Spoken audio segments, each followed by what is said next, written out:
In a moment, we're going to have Jacob Kirkgaard, a senior fellow at the Peterson Institute for International Economics. We also have Owen Fairclough, our business correspondent, that's going to help us understand the implications of this big move. And President Hollande only changed his government just 6 months ago, and now he's reshuffling the deck again. What's happening here, Owen?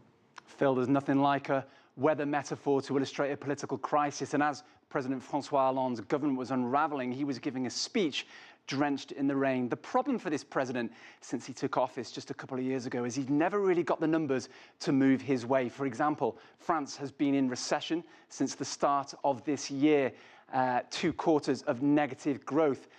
One of the big issues as well is unemployment. Unemployment in France is over 10% right now. That's pretty high for a leading EU country, and tough when you consider that Germany, its next door neighbour, unemployment there is under 7%.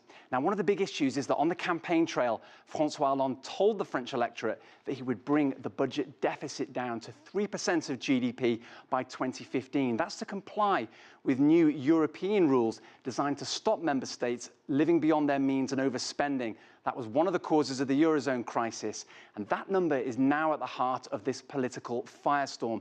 The economy minister, Arnaud Montebourg, he felt that trying to achieve that with cutbacks and austerity policies was killing off the chances of any kind of recovery, not just for France, but for Europe too. Le monde entier. Today, the world is pressing us, begging us even, to stop these absurd austerity policies that contribute to pushing the Eurozone into recession and soon into deflation. Et bientôt dans la déflation.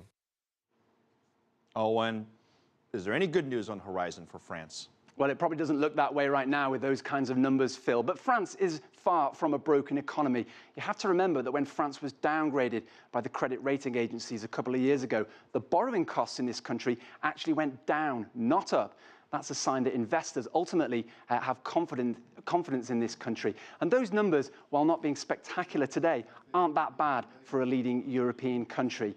But you have to remember, this is a domestic crisis for now. President Hollande and his cabinet must think ahead to legislative elections next year in 2015. His party was badly beaten in European elections earlier this year in the spring.